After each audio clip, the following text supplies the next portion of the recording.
Tahukah kamu, Kekaisaran Romawi merupakan kekaisaran yang paling lama bertahan dalam sejarah kehidupan dunia. Namun, seiring berjalannya waktu, kekuatan yang sudah dibangun berabad-abad harus berakhir secara tragis. Inilah sejarah runtuhnya kerajaan terbesar.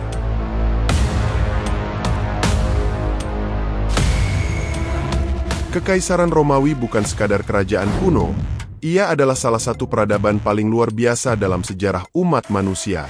Di puncak kejayaannya, Romawi menguasai wilayah yang membentang luas dari sebagian besar Eropa, seluruh kawasan Mediterania, Afrika Utara, hingga Asia Barat. Bayangkan, dari sebuah desa kecil di Italia, Romawi berkembang menjadi kekaisaran seluas lebih dari 4,4 juta kilometer persegi, 2 kali lipat luas Indonesia saat ini. Wilayah kekuasaannya mencakup negara-negara modern seperti Inggris, Mesir, Turki, Spanyol, Perancis, Irak, dan masih banyak lagi. Sebuah bukti bahwa pengaruh Romawi sungguh mendunia. Mereka tak hanya menaklukkan, tetapi juga meninggalkan warisan budaya yang mendalam dalam seni, arsitektur, sastra, dan filsafat. Bangunan megah seperti Koloseum dan Pantheon masih berdiri kokoh hingga kini. Karya sastra seperti Aeneid oleh Virgil, pemikiran Cicero, hingga filosofi Stoik dari Seneca, Epictetus, dan bahkan kaisar mereka sendiri, Marcus Aurelius, masih menginspirasi generasi modern. Kejeniusan teknologinya pun luar biasa. Hampir 2000 tahun lalu, mereka membangun jembatan Alcantara di Spanyol yang masih berdiri dan digunakan hingga kini. Dibangun pada masa Kaisar Trajan tahun 106 Masehi, jembatan itu memuat prasasti yang berbunyi, "Saya telah membangun jembatan yang akan bertahan selamanya." Mereka juga menemukan beton, material yang tetap menjadi tulang punggung konstruksi hingga hari ini. Di bidang militer, Romawi dikenal sebagai salah satu kekuatan terbesar sepanjang sejarah. Ketatnya disiplin, pelatihan, strategi formasi, dan taktik seperti divide and conquer yang kita kenal sekarang berasal dari mereka. Bahkan sistem hukum modern dunia banyak terinspirasi dari hukum Romawi. Prinsip penting seperti tidak bersalah sampai terbukti bersalah, serta hak individu di pengadilan adalah warisan dari sistem hukum mereka. Kita pun masih menggunakan alfabet Latin dan istilah-istilah dalam bahasa Latin di banyak bidang, terutama ilmu pengetahuan. Tak hanya itu, 2 bulan dalam kalender kita pun dinamai dari para pemimpin besar Romawi, Juli dari Julius Caesar, dan Agustus dari Kaisar Augustus. Romawi meninggalkan warisan yang tak hanya mendalam, tetapi juga bertahan melintasi zaman. Saking hebatnya, bahkan setelah kejatuhannya, banyak penguasa besar dunia terobsesi dengan warisan Romawi. 3 abad setelah Romawi runtuh, Charlemagne mendirikan Kekaisaran Romawi Suci di Eropa Barat. Sultan Mehmed II dari Ottoman menaklukkan Konstantinopel dan menyebut dirinya Kaiseri Rum, Kaisar Romawi, meskipun ia tak pernah menguasai kota Roma. Raja-raja Jerman memakai gelar Kaisar, dan penguasa Rusia menyebut diri mereka Tsar. Semua berasal dari nama Caesar. Warisan mereka masih hidup. Namun, di balik kejayaan itu, muncul pertanyaan besar. Bagaimana mungkin sebuah kekaisaran sebesar dan sekuat Romawi bisa runtuh? Dan itulah yang akan kita bahas dalam video kali ini. 3 kejatuhan besar Romawi. Dimulai dari krisis yang mengguncang Republik Romawi hingga berubah menjadi kekaisaran, keruntuhan Romawi Barat dan kehancuran kota Roma, hingga jatuhnya Kekaisaran Bizantium dan perebutan kota legendaris, Konstantinopel. Roma, salah satu peradaban paling berpengaruh dalam sejarah dunia, bermula dari sebuah pemukiman kecil di Italia pada abad ke-8 sebelum. Pada masa awalnya, Roma berbentuk monarki dengan Romulus sebagai raja pertamanya. Dalam waktu yang relatif singkat, kota ini berkembang pesat, menyerap budaya dan sistem politik dari Yunani kuno, dan pada abad ke-6 sebelum Masehi, Roma bertransformasi menjadi republik yang kuat. Republik Romawi memperkenalkan sistem pemerintahan yang dikenal sebagai Res Publica Romana, di mana kekuasaan utama dijalankan oleh Senat. Namun seiring waktu, pada abad ke-3 sebelum Masehi, Roma melancarkan ekspansi militer besar-besaran, menaklukkan wilayah luas di sekitarnya dan menjelma menjadi kekuatan dominan di kawasan Mediterania. Salah satu figur paling terkenal dalam sejarah Roma adalah Julius Caesar, seorang jenderal dan negarawan ulung. Di abad pertama sebelum Masehi, ia mengonsolidasikan kekuasaan dan diangkat sebagai diktator seumur hidup, yang sekaligus menandai runtuhnya republik. Setelah kematiannya dalam sebuah konspirasi pembunuhan, Roma terguncang oleh perang saudara. Kemenangan akhirnya diraih oleh Octavian, keponakan dan anak angkat Caesar, yang pada tahun 27 sebelum Masehi dinobatkan sebagai Augustus, kaisar pertama Romawi. Inilah awal dari Kekaisaran Romawi, yang pada puncaknya di abad kedua Masehi membentang dari Inggris di utara hingga Mesir di selatan. Namun, kejayaan ini tak bertahan selamanya. Pada abad ketiga Masehi, tekanan dari dalam dan luar mulai menggerogoti kekaisaran. Akhirnya, pada tahun 476 Masehi, Kekaisaran Romawi Barat runtuh akibat invasi suku-suku barbar. Sementara itu, Kekaisaran Romawi Timur, yang dikenal sebagai Kekaisaran Bizantium, berhasil bertahan hingga abad ke-15 Masehi.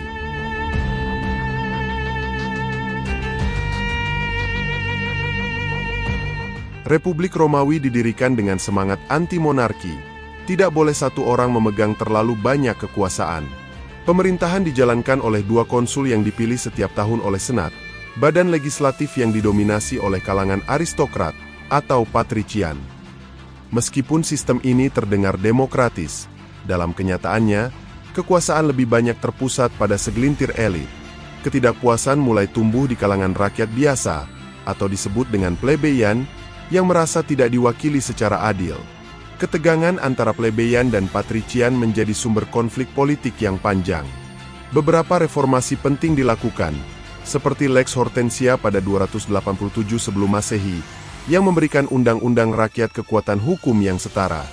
Di tengah ketegangan ini, muncul tokoh-tokoh militer seperti Gaius Marius, jenderal karismatik yang membuka pintu bagi rakyat biasa untuk bergabung dalam militer. Reformasi ini memberinya dukungan luas dari plebeyan. Namun ketegangan terus meningkat, dan pada 82 sebelum Masehi, Lucius Cornelius Sulla melakukan kudeta militer, memicu perang saudara dan mempercepat runtuhnya tatanan republik. Kemudian, Julius Caesar muncul sebagai tokoh sentral. Keberhasilannya di medan perang menjadikannya orang terkaya dan paling berpengaruh di Roma. Setelah mengalahkan saingannya, Pompei, ia memusatkan kekuasaan di tangannya. Caesar memperkenalkan banyak reformasi sosial dan ekonomi yang membuatnya sangat populer, terutama di kalangan rakyat jelata. Ia bahkan diberi gelar Dictator Perpetuo, yang artinya diktator seumur hidup, pada tahun 44 sebelum Masehi. Namun, ambisi besar Caesar membuat banyak senator resah. Mereka takut Roma akan kembali menjadi kerajaan. Maka, sekelompok konspirator yang menamakan diri sebagai The Liberators merencanakan pembunuhannya. Pada tanggal 15 Maret tahun 44 sebelum Masehi, yang dikenal sebagai Ides of March, Caesar ditusuk hingga tewas di tengah pertemuan Senat oleh sekitar 60 orang, termasuk Brutus, yang dikenal sangat dekat dengannya. Ironisnya, pembunuhan ini justru memicu kemarahan rakyat. Caesar sangat dicintai oleh kalangan bawah yang memandang para senator sebagai korup dan arogan. Mark Antony, sahabat Caesar, membakar emosi publik melalui pidato penuh semangat di pemakaman Caesar. Kekacauan pun tak terelakkan. Vakum kekuasaan yang terjadi membuka jalan bagi munculnya triumvirat kedua, terdiri dari Mark Antony, Marcus Lepidus, dan Octavian, Augustus. Mereka bersama-sama mengalahkan para pembunuh Caesar dalam pertempuran Philippi pada tahun 42 sebelum Masehi. Namun, aliansi ini pun tidak bertahan lama. Persaingan kembali muncul, dan perang saudara pun pecah lagi. Akhirnya, Octavian keluar sebagai pemenang. Pada 27 sebelum Masehi, ia secara simbolis mengembalikan kekuasaan kepada Senat, namun diberi gelar Augustus dan kendali penuh atas kekaisaran. Ia juga mengambil nama Caesar sebagai penghormatan terhadap ayah angkatnya. Nama ini kelak menjadi sinonim dengan gelar kekaisaran di Roma dan menginspirasi gelar seperti Kaiser di Jerman dan Tsar di Rusia. Meskipun secara teknis tidak disebut raja, Augustus memusatkan kekuasaan di tangannya dan membentuk dasar sistem monarki baru, Kekaisaran Romawi. Ironisnya, usaha para senator untuk mencegah kembalinya tirani justru mempercepat berdirinya kekaisaran.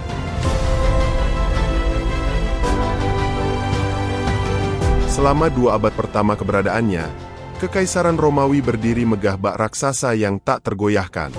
Masa kejayaannya mencapai puncak ketika tampuk kekuasaan dipegang oleh 5 kaisar agung, figur-figur legendaris yang tidak mewarisi tahta dari darah, tetapi dari kualitas dan kebajikan mereka. Nerva membuka era ini pada tahun 96 Masehi, disusul oleh Trajan, pemimpin penakluk yang membawa wilayah Romawi ke batas terluasnya. Lalu Hadrian, sang pembangun tembok legendaris, Antonius Pius, sang penjaga perdamaian, dan terakhir Marcus Aurelius, sang filsuf di tengah badai, yang memerintah hingga tahun 180 Masehi. Di bawah kepemimpinan mereka, Roma hidup dalam kemegahan, keteraturan, dan kekuatan tak tertandingi. Namun, seperti matahari yang pasti akan tenggelam, kejayaan itu tidak abadi. Abad berikutnya dirundung kekacauan. Krisis demi krisis menimpa, serangan brutal dari suku-suku barbar, korupsi merajalela, inflasi menghancurkan perekonomian, dan militer yang mulai keropos dari dalam. Dunia mulai berubah. Di perbatasan, pasukan barbar menanti celah. Di dalam istana, intrik politik dan perebutan kekuasaan menggoyang fondasi kekaisaran. Negara mulai mengeluarkan biaya yang besar untuk mempertahankan wilayahnya, menguras darah dan kekayaan rakyat. Pajak yang menindas, perdagangan yang terganggu, dan tentara yang semakin berubah menjadi alat penindas memperparah kehancuran ekonomi yang tak kunjung reda. Sinar harapan sempat muncul ketika Diocletianus naik tahta. Ia memperkenalkan sistem tetrarki, membagi kekuasaan kepada 4 pemimpin guna menjaga stabilitas dan meminimalisir perebutan tahta. Tapi solusi ini hanya memperumit sistem pemerintahan. Tak lama, sistem itu runtuh dalam kekacauan ketika 7 orang mengklaim gelar Augustus pada waktu yang bersamaan. Dari kekacauan itu muncul Konstantinus Agung. Ia menyingkirkan para pesaingnya dan menjadi penguasa tunggal pada tahun 324 Masehi. Dengan langkah berani, ia memindahkan ibu kota ke Bizantium, yang kelak bernama Konstantinopel. Ibu kota baru itu menjadi simbol kebangkitan singkat, namun tak bisa menghentikan peluruhan yang sudah meresap ke akar. Ketika suku Goth mencari perlindungan di dalam perbatasan Romawi pada tahun 376 Masehi, mereka justru dikhianati. Diperlakukan tidak manusiawi, dipaksa menjual anak-anak mereka demi makanan, yang kadang hanya berupa sisa-sisa anjing. Rasa sakit ini meledak menjadi kemarahan, dan pecahlah Perang Gotik. Dalam pertempuran Adrianople tahun 378 Masehi, Romawi menderita kekalahan paling memalukan dalam sejarahnya. Kaisar Valens tewas bersama mayoritas tentaranya. Theodosius pertama mencoba memadamkan bara itu dengan diplomasi, menerima bangsa Goth sebagai bagian dari tentara Romawi. Tapi keputusan ini justru memperkuat kekuatan musuh di dalam rumah sendiri. Setelah kematian Theodosius pada tahun 395 Masehi, dunia Romawi pecah dua, timur dan barat. Kekaisaran timur tetap makmur, menopang diri dari arus perdagangan rempah dan emas. Tapi barat ditelan kabut ketidakpastian. Di sanalah, di tengah kehancuran sosial, inflasi, dan pertanian yang mati karena perubahan iklim, kekuasaan Roma mulai rapuh. Visigoth yang kecewa mengangkat Alaric sebagai pemimpin. Pada tahun 410 Masehi, mereka mengguncang dunia dengan menjarah kota Roma, ibu kota kekaisaran yang telah berdiri lebih dari 800 tahun. Dunia menyaksikan, bahkan pusat dunia bisa roboh. Titik terburuk datang pada tahun 476 Masehi. Seorang panglima Jermanik bernama Odoacer menaklukkan Italia dan menggulingkan Kaisar Romulus Augustulus, seorang anak muda berusia 16 tahun, simbol akhir dari sebuah kejayaan yang pernah tak tertandingi. Dengan tindakan ini, tirai terakhir dari Kekaisaran Romawi Barat pun jatuh.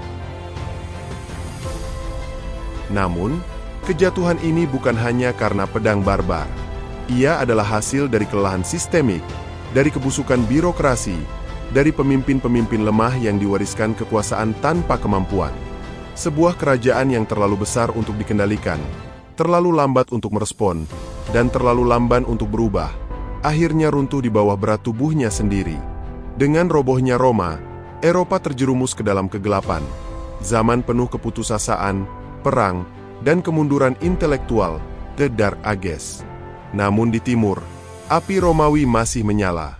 Kekaisaran Bizantium terus bertahan, menjadi penerus kejayaan yang telah berlalu, hingga berabad-abad kemudian. Dan begitulah, sebuah kekaisaran yang pernah menguasai dunia, akhirnya tenggelam ke dalam bayang-bayang sejarah. Kemunduran Kekaisaran Bizantium, Romawi Timur. Meskipun banyak yang meyakini bahwa Kekaisaran Romawi runtuh pada abad ke-5, kenyataannya bagian timur dari kekaisaran tersebut tetap bertahan hampir 1000 tahun setelah jatuhnya Romawi Barat. Wilayah ini dikenal sebagai Kekaisaran Bizantium, sebuah istilah yang digunakan untuk membedakan antara Romawi Barat dan Romawi Timur. Kekaisaran Bizantium secara resmi berdiri pada tahun 330 Masehi, ketika Kaisar Konstantinus Agung, Kaisar Romawi pertama yang menganut agama Kristen, memindahkan ibu kota ke kota Bizantium, yang kemudian berganti nama menjadi Konstantinopel, kini dikenal sebagai Istanbul. Setelah wafatnya Konstantinus, kekaisaran terbagi dua di bawah kekuasaan putra-putranya. Ini sering dianggap sebagai titik awal berdirinya Bizantium. Kekaisaran ini memiliki wilayah-wilayah kaya, populasi besar, serta perbatasan yang lebih mudah dipertahankan. Dengan warisan teknologi dan seni dari Romawi, Bizantium mampu melampaui banyak kerajaan lain dalam hal kemajuan. Namun, pada abad ke-7, perang yang berkepanjangan melawan Kekaisaran Persia Sasaniah melemahkan keduanya, membuka jalan bagi keruntuhan masing-masing. Pada masa itu, muncul kekuatan baru dari Jazirah Arab. Pasukan Islam di bawah kepemimpinan para penakluk Arab berhasil menguasai Persia pada tahun 628 Masehi.